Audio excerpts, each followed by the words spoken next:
Good evening. I'm Andrea Bursler, Executive Director for Carroll County Public Library. And on behalf of CCPL, a Likely Story Bookstore, and the Historical Society of Carroll County, I want to welcome you to this very special kickoff event.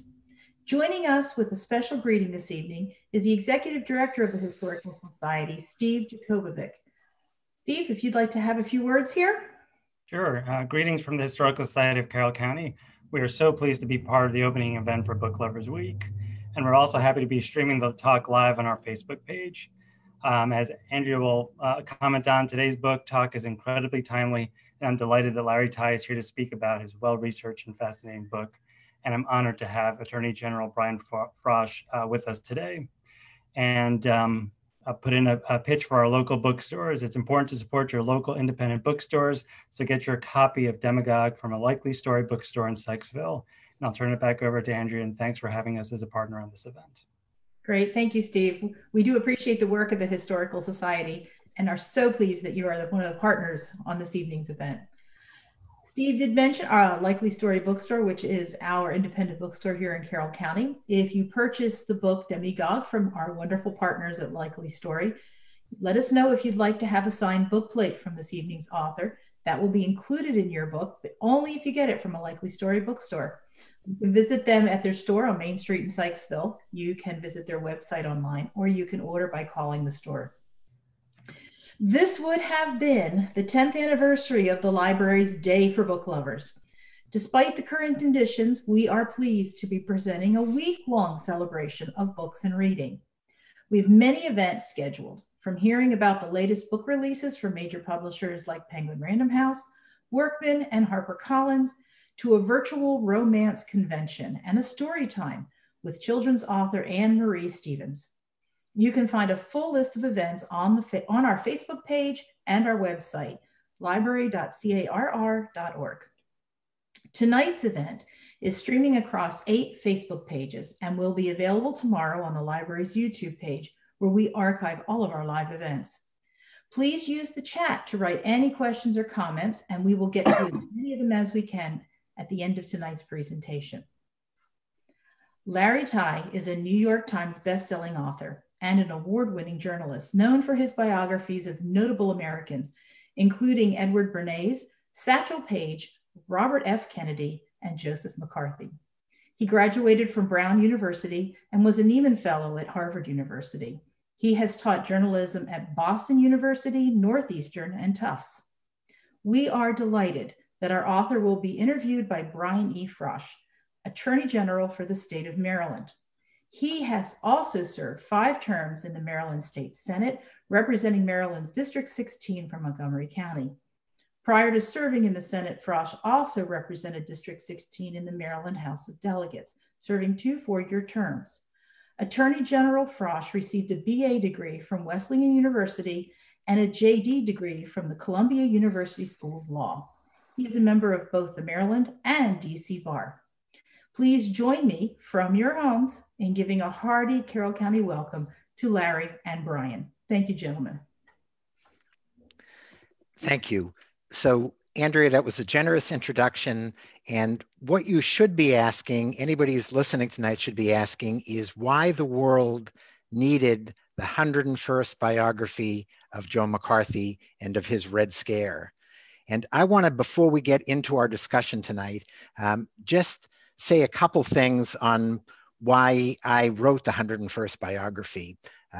The first thing is that I had access to 3 stashes of materials that weren't available to previous biographers. One of them was a whole set of recently released transcripts of all the hearings McCarthy held behind closed doors. 9,000 pages of transcripts. And this was Joe McCarthy when he thought nobody was looking. It was him when he would essentially ignore any presumed rights that a witness had and treat them as if they were guilty. It was him when he would show up at the hearings in the morning, stone sober, and after a lunch of his trademark hamburger, raw onion, and whiskey, in the afternoon would lose his patience very quickly as he showed the effects of that liquid lunch. And it was him with a sense of using his hearings behind closed doors as a way of seeing which witnesses looked like they could stand up under public scrutiny and which ones would cave into him. And the ones who could stand up never showed up in public, and the ones who could cave were the ones he brought before the TV cameras and the print journalists. So those 9,000 pages of materials was one whole set of things that hadn't been available to previous biographers. A second thing was all the hundreds of boxes of materials that Joe's widow left to his alma mater, Marquette University, shortly after he died. This was everything from his love letters to all of these documents marked secret or top secret that the FBI, the CIA, and others had leaked to him. Biographers had been waiting for 60 years to have access to this. And for some reason, unbeknownst to me, the family decided that we should have a look at these, and that the day that we stopped looking, that they would go back under lock and key. And I think that was partly because I had arguing my case for me a wonderful journalist named Greta Van Susteren, whose dad was Joe McCarthy's best friend. And I think the family could say no to me, but they couldn't say no to Greta. So I had those unreleased transcripts of the closed door hearings, all of his personal and professional papers, and the last stash of papers, which one day showed up in an enormous brown box at the head of my driveway, was all of McCarthy's medical records, the records from Bethesda Naval Hospital showing what he really died of, what his addictions were, and that went a long way to explaining Joe McCarthy's behavior. And so in opening our discussion tonight, I would like to say that if I couldn't say something that hadn't been said before, given access to all those materials, then shame on me. And I'd like to now turn it over to the Attorney General. And you're on mute. Great. Thank you, Larry. First, I want to tell you, I love the book. I bought it, I think pretty much when it came out, but I had not gotten to it until a couple of weeks ago. And when I realized we were going to be together tonight, I thought, oh, I got to read this fast. And I thought, I'll just skim it. I couldn't skim it. I ended up reading all the footnotes. I ended up reading every word, and I thought it was thoroughly fascinating. One of the things that impressed me in the beginning was that I had no idea how almost by happenstance McCarthy's career began. And it began, as you describe in great detail, in West Virginia, where he went to give a speech. Can you tell the viewers exactly how McCarthy became McCarthy and how we got McCarthyism in the United States? So when the Attorney General tells me to do something, I definitely will do it. And I want to take our listeners tonight to Wheeling, West Virginia on February 9th, 1950. The setting is America is frightened. We are frightened of the fact that the nationalist Chinese government that we supported had recently turned their country into what we called Red China.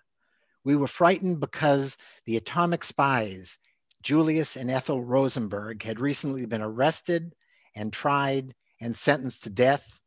And we were frightened enough, and Attorney General, I don't think that you're old enough to remember this, but I am, that we were about to teach our school children what was called duck and cover. And what that meant was, and people won't believe this who didn't live through that if there were an atomic explosion, we taught school kids across America that all you had to do was put your hands over your head and duck under your desk and you'd be protected. And I was one of those kids. You were one of those kids. I was under my desk ducking and covering. So you and I have just said something about how old we are, and that was a very scary moment in America. And Joe McCarthy was invited to give one of the famous speeches of the calendar year in the Republican political calendar. It was called the Lincoln Day Dinner Speech. And this is on Abe Lincoln's birthday. Republicans across America gather partly to raise their spirits and partly to raise their money. And if you're a prominent senator or a Republican president, you might be invited to give the Lincoln Day speech in a place like Baltimore or Washington, in New York or Chicago.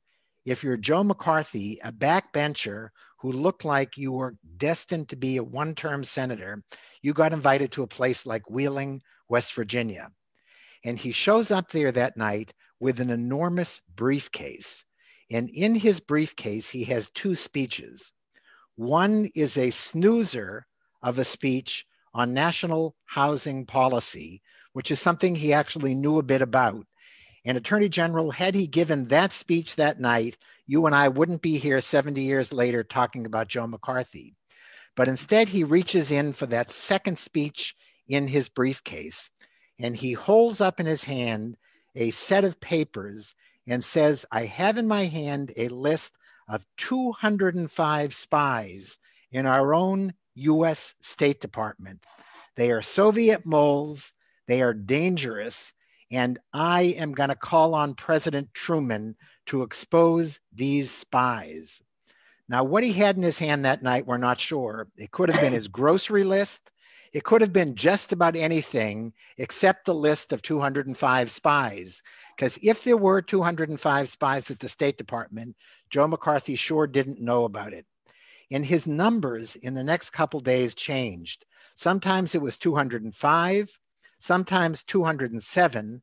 And my favorite number that he used a lot of the time was 57, which was speculated to have been the steak sauce he used on his way to that dinner, a Heinz 57 sauce. And that made as much sense as his 205 number. But what mattered was that journalists across America couldn't resist the story of 205 spies in the State Department. So within 2 days, he was on page one in every newspaper in America. And within 2 days, McCarthyism was born. Joe McCarthy had become a public celebrity. And for the next 4 years, he never looked back. You know, I grew up hearing about McCarthy at home. I grew up reading a book of Herblock cartoons that had McCarthy's caricature repeatedly in them. But mostly, as you know, because this is how we met virtually, my dad represented one of the original McCarthy victims. Why don't you talk a little bit about how he victimized the people who came before his committee and others, and what happened to him? So I'd love to tell you about two McCarthy victims. One was a guy named Rothschild, who was the guy your father, a very distinguished attorney, represented. And Rothschild was a bookbinder at the government printing office, not exactly what you think of as the most critical position to release government secrets. But what McCarthy said in his closed door hearings was that Rothschild had copied documents that he had seen from the Atomic Energy Agency and had basically compromised America's atomic secrets. And McCarthy said that to reporters who were waiting outside his hearing room, who wanted to ask what was going on in there and who is this guy Rothschild. And because the hearings were closed, and because he was a senator coming out and planting the leaks afterwards, he could say anything he wanted. And we now know, when we compare what McCarthy said about what happened in those hearings to the actual transcripts of what happened in those hearings, we know that in fact, everybody who knew what went on in that government printing office said that Rothschild was exactly the opposite of what Joe McCarthy had said. He was an innocent guy. He didn't have atomic secrets that he was leaking, and he didn't have atomic secrets that he couldn't have even have looked at because those were never taken to his bindery. Right. And it was an extraordinary situation that we now know Joe McCarthy was lying. But at the time, your dad was smart enough to know that McCarthy's version of what had happened was the version that the public would understand. And that if he testified publicly about what had gone on, that he would be damned. Essentially, he had no choice but to take the Fifth Amendment. And your father wisely told him to do that. He did that. And Joe McCarthy did what he always did when somebody took the Fifth Amendment, which was he said taking the Fifth Amendment was proof of their guilt. And he actually labeled them with an extraordinary, a name that it was impossible to dig yourself out from when he planted that name on you. And that was Fifth Amendment Communist. And what happened to Rothschild was, to me, one of the most tragic things. He went from being a very accomplished bookbinder to working behind a deli counter in the only job that he could get. And that was classic for McCarthy's victims, that people sort of looked and said, geez, they agreed with Joe McCarthy when he said not much happened to the people that he had brought before him, when in fact, when we look at it, what happened was their lives were often ruined, their careers were ruined. But I want to very quickly tell you about one other person who was called before Joe McCarthy. And this was a guy named Ray Kaplan. And Ray Kaplan worked for the Voice of America. And Ray Kaplan had been part of a team that had decided where to put new transmitters that the Voice of America was building to beam our propaganda behind the Iron Curtain. And Joe McCarthy said this was a scandal, that the transmitters were put in a place to assure that they wouldn't have a powerful enough signal, that essentially that they were sabotaging what went on at the Voice of America. Ray Kaplan knew that wasn't true, but he also knew that he was about to be called before Joe McCarthy's committee for a grilling. So Ray Kaplan rushed off to MIT, to the Mass Institute of Technology, to talk to the scientists there, very prominent scientists, who had been part of deciding where those transmitters would go. He was in a panic because he couldn't find those scientists. And he spent the afternoon at MIT searching and worrying about what it would be like being called before Joe McCarthy if he didn't have MIT to stand behind him. When he left the main building at MIT and walked out onto the very busy Massachusetts Avenue, a truck was coming along. And this truck driver would later testify that this was a guy named Henry Burke, the truck driver. And he said he slowed down. He saw Ray Kaplan coming into the crosswalk. And suddenly, as he was slowing down, Ray Kaplan darted in front of his truck and was crushed. The coroner said this was a very clear-cut case of a suicide. And Ray Kaplan left behind a note for his wife, his widow, and his young son, saying essentially, I'm innocent of anything that you may hear after my death, but I didn't know what to do. I felt like I had no choice, and I knew I'd be accused of things that I didn't do. So it looked like he was saying, geez, Joe McCarthy was condemning me for something I didn't do. And it looked like he had committed suicide because of that. But I never wanted to make the cause and effect, because people commit suicide for lots of reasons. So luckily for me, I tracked down Ray Kaplan's old boss, who 70 years later was still alive. And this was a guy named George Jacobs. And George Jacobs put it very simply. He said, look, there are lots of nuances, and Ray Kaplan had a lot of things going on in his life. But he said something, Jacobs said something to me that I will never forget. He said, if there had been no Joe McCarthy, we would still have Ray Kaplan. And this was one of a dozen cases of people who committed suicide very directly, including 2 US senators who very directly could be linked to Joe McCarthy. And I think that it was tragic. I think that it belied all of McCarthy's denials that he had ever done any real damage to anybody.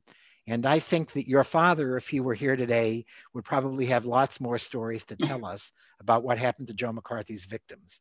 Yeah, I have to correct one thing that you said, and that is my father was not a very distinguished attorney. He became one. He was, I think he would have been 33 at the time. He was before the McCarthy committee, and he was a kid. He was feeling his way around. He'd been practicing law for a few years, but he was not an experienced constitutional lawyer or someone who had represented folks before Congress.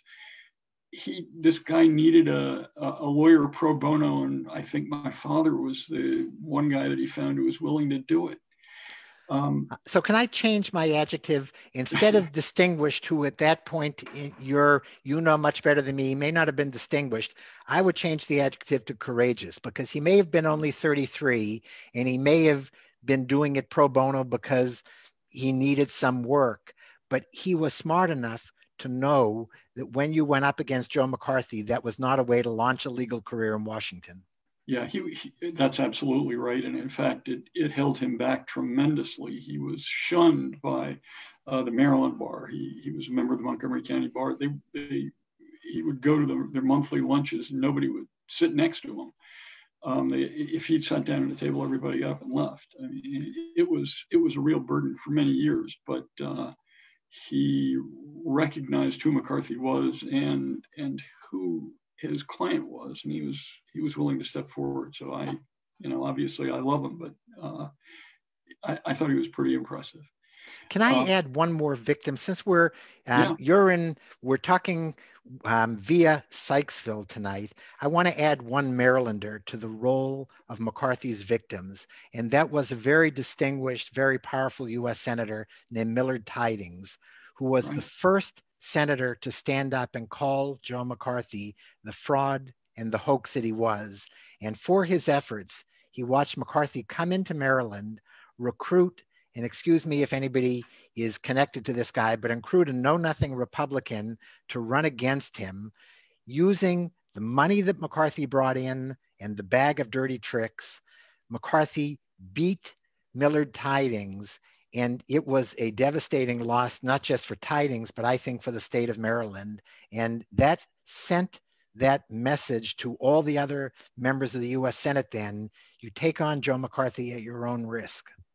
Do you want to talk for a few minutes about what happened to McCarthy? How did he ultimately come down, and what happened to him after? Sure. So the initial moment that we were talking about with McCarthy was in February of 1950 when he launched his crusade. That crusade ran up into its first real roadblock in early 1954. So for 4 long years, from 50 to 54, McCarthy had a rampage. It conducted a jihad against the US government, against 2 White Houses, and against, I think, an American sense of fair play. And in 1953, at the end of 1953, he took on one more part of the US government that he accused of harboring communist spies, and that was the mighty US Army. He said that in a base in New Jersey called Fort Monmouth, that communist moles were in that base, were in what was known as the Army Signal Corps, which was the command and control operation for the Army, the Air Force, the Marines, every part of the US military. And McCarthy said that this was dirty, that it was tainted. And that proved to be an enemy that was too big to bully. McCarthy made the charges against the Army. The Army, after a while of giving in to McCarthy, finally developed the backbone and stood up. And the war hero president, Dwight Eisenhower, finally developed the backbone and stood up behind the Army. And the Senate, his fellow senators, said, we've got to get to the bottom of this. And so they conducted what may have been, until that moment, the most famous and well-attended hearings, heavily publicized hearings in the history of our republic, the so-called Army McCarthy hearings. Joe McCarthy began those hearings at the beginning of 1954 with an extraordinary 50% of the American public thinking that he was doing a great job. The only politician in all of America who had a higher standing in the Gallup polls at that moment was Dwight Eisenhower. He starts out with 50%. In the middle of the hearings, in the most famous words possibly ever uttered by an American lawyer, a lawyer named Joe Welch from Boston, a leprechaun-like figure and a very smart guy and a great actor, stood up and said, McCarthy challenged Welch's young associate for belonging to a group that McCarthy said was a leftist group. It was a liberal group. It was not a communist group. And Welch said, after McCarthy attacked his associate named Fisher, McCarthy said, Senator, have you no sense of decency? At long last, have you no sense of decency? Famous words. It looked like to the American public that that was the most dramatic moment and the turning point in those hearings. The truth was that Welch had in his back pocket those words, and he knew that McCarthy would do something outrageous during those hearings. And as I say, Welch was as good an actor as he was a lawyer.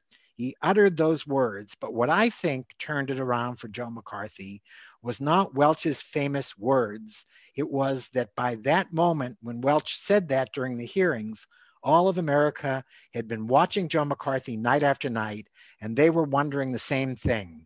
This guy who started the hearings as their great American champion, by that point looked like the town bully, and all of America wanted to know whether he had any sense of decency. He starts the hearings at 50%. By the end of the hearings in August of 54, he was down to 34%. And at that moment, the Senate suddenly developed courage. When this guy was no longer this heroic figure, when he was down at 34%, the Senate decided to investigate him. In December of 1954, they censured him. And essentially from that moment till the time he died in 1957, his political career was dead. And in 1957, Joe McCarthy himself died.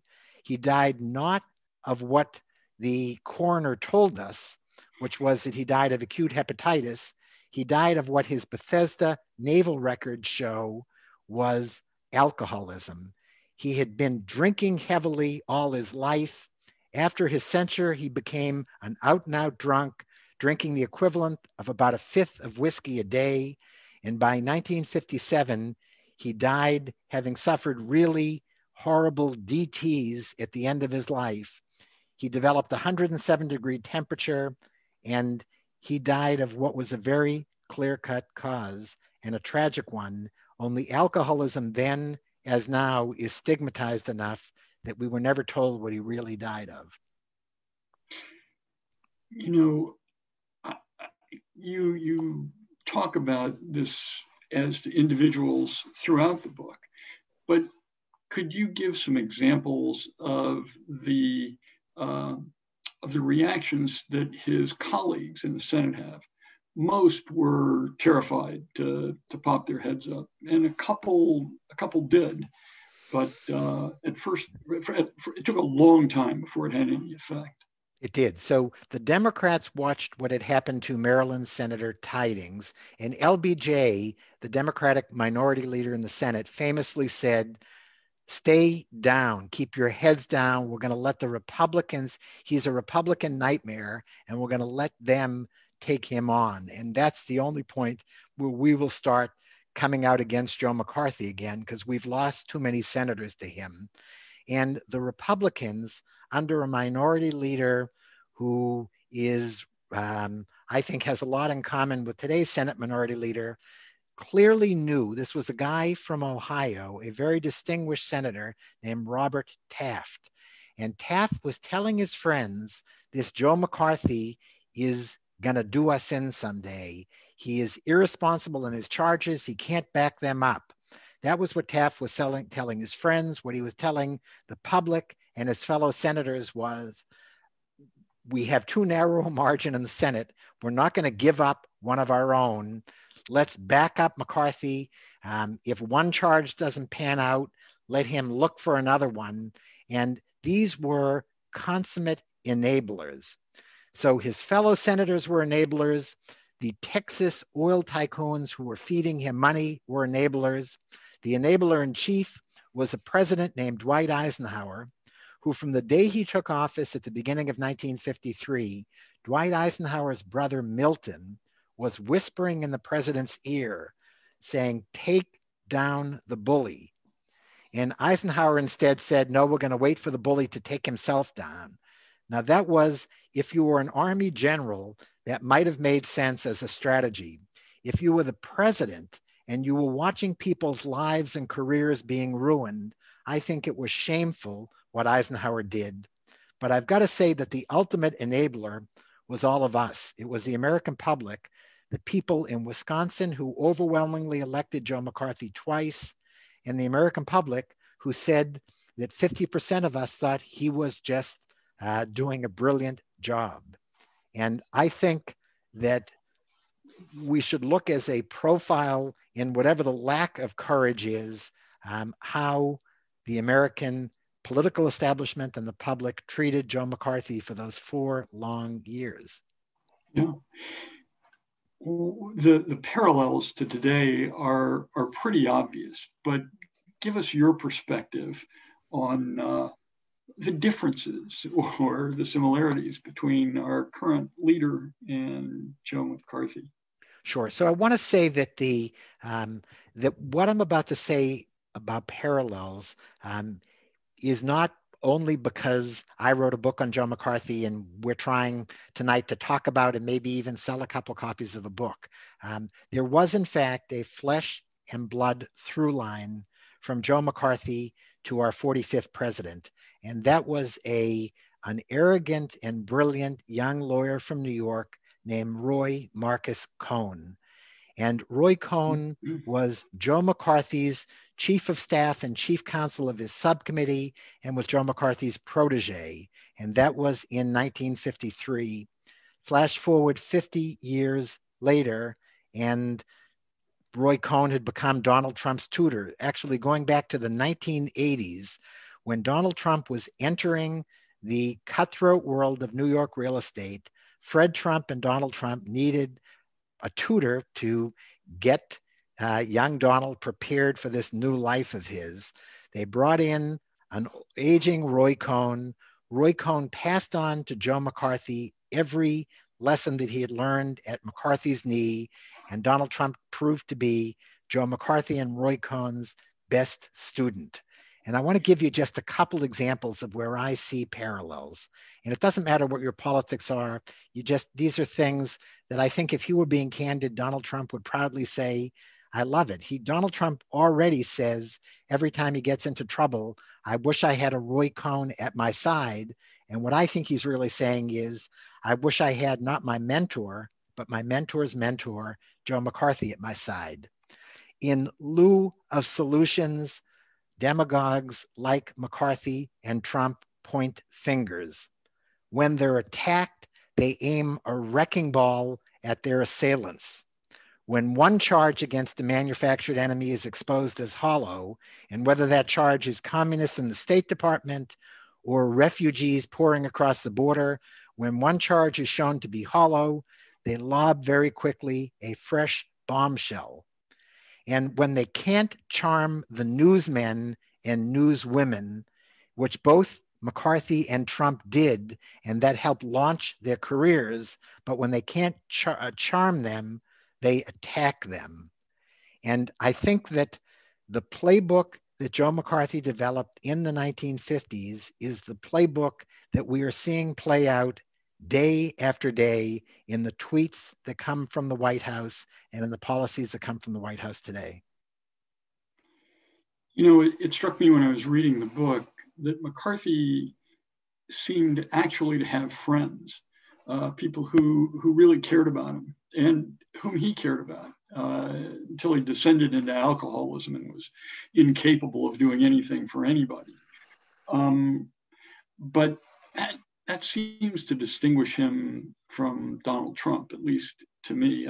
I don't know that Trump claims any close friends, people for whom he would do anything, or there are lots of people who would do anything for him, as we've seen, unfortunately. But the loyalty doesn't seem to be reciprocal. And at least in that sense, it seemed to me that McCarthy was a demagogue and a liar, but not so much of a sociopath in the sense that there's one incident, I think it was the Joe Welsh incident, where he goes back and talks to Roy Cohn and says, "What did I do?" He just didn't get it. He didn't get why what he did was wrong. So he may have been the only person in America at that moment who didn't get why he did was wrong. But I want to just tell you about one friend of McCarthy's who helped inspire me to write this book. My last book was a biography of a very different political character named Bobby Kennedy. And I interviewed for that book 450 people, but there was only one essential person that I couldn't have done without. And that was a woman named Ethel Kennedy.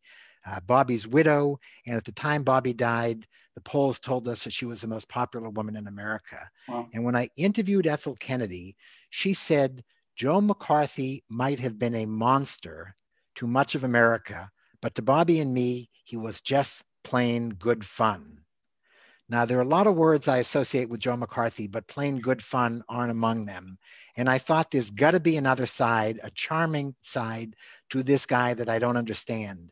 And I found that there was, and that helps explain why he was elected and why he became so popular and why, to his dying day, lots of people like Bobby Kennedy that we wouldn't expect to be associated with Joe McCarthy not only defended him. Bobby Kennedy, despite his brother Jack saying, "Stay away," Bobby Kennedy showed up at Joe McCarthy's funeral. And I think that if I could have gone out for a beer with Joe McCarthy, it would have been the most interesting beer that I've ever had in my life, because he was a character and I would have loved to have heard him tell stories.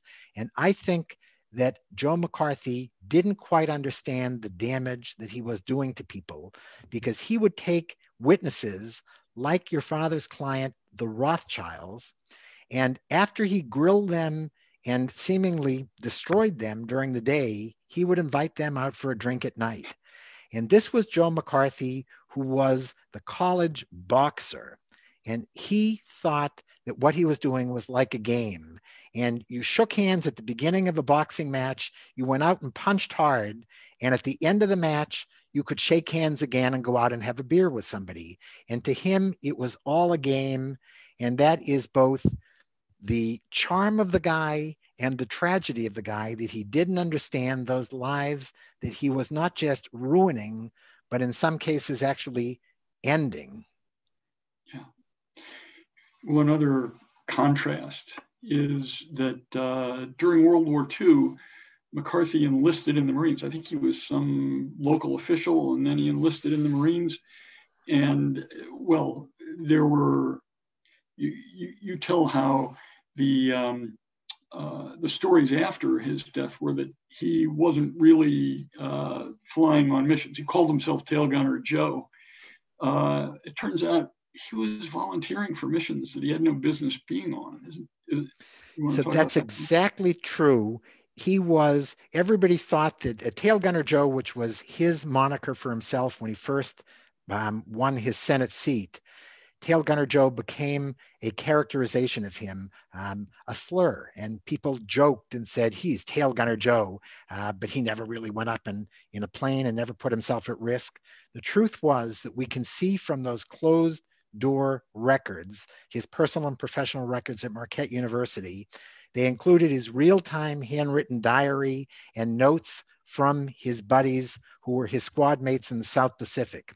His official assignment was as a very safe land-based intelligence officer. He, in fact, volunteered for missions, flying under enemy fire, and sometimes going back in the plane and being the tail gunner. He came under fire. He could easily have been killed. He deserved the dozen medals that he got. And the lesson to me of that is, if you embellish and lie often enough, when you're telling the truth, people won't believe you. I have a million more questions, but I think perhaps we have some from the folks who are listening, watching. Should we take some questions from anybody else, or should I keep going? Great. Well, we've been collecting a few questions in the background, although a lot of them you're already covering. So you're doing a wonderful job, Brian. Thank you. Thank you. One of the ones we had, and perhaps this is something that you were going to ask as well. We were talking about the whole with the advent of social media. What kind of effect would that have had on this kind of would that have made this situation better or worse? Were there to have been social media at the time of the McCarthy trials?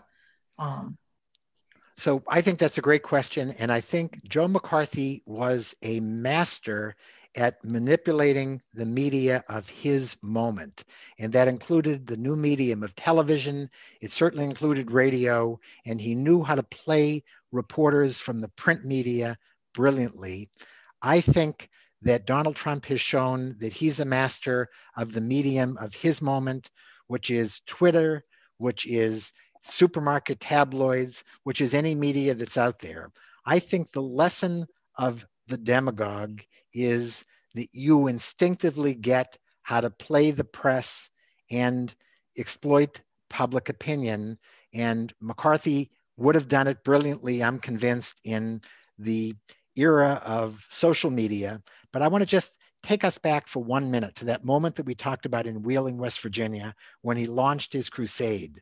A sense of how he understood how to play the media was his choice of where to launch his crusade. He knew that in a place like Wheeling, West Virginia, there wouldn't be reporters there who understood what was going on at the State Department and who knew who to call at the State Department for comment.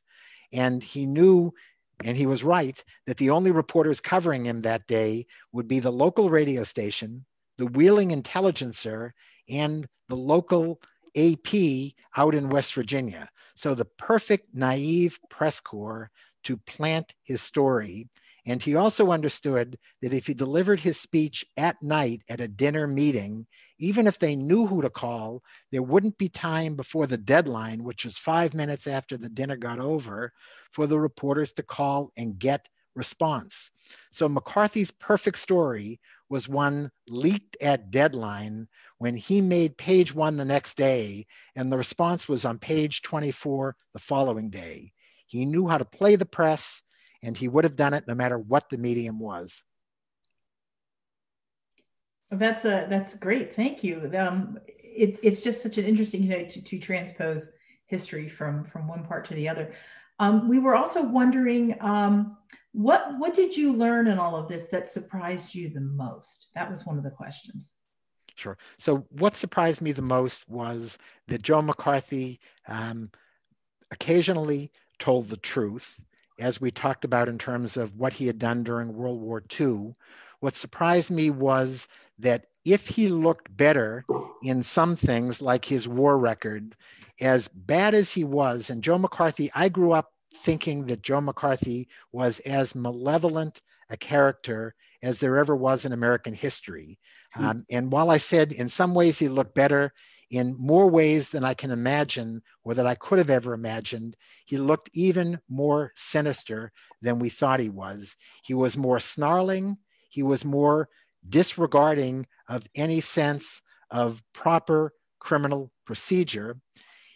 When he wasn't overseeing these hearings as a one-man hearing, and a one-man hearing was violating every Senate norm on how things ought to be done, he put sophomoric staffers like Roy Cohn in charge of the hearings to guarantee that they would be a farce.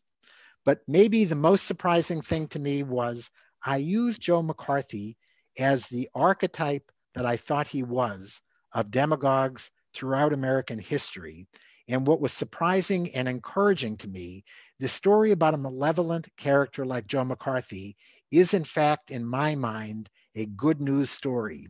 And the good news is that throughout American history, given the rope, every demagogue in American history, be it Huey Long or Father Charles Coughlin or George Wallace or Joe McCarthy, given the rope, they all hang themselves. And given the time that we as the American people, after buying into bullies, given the time we see through them, we rediscover our better nature and we move beyond them.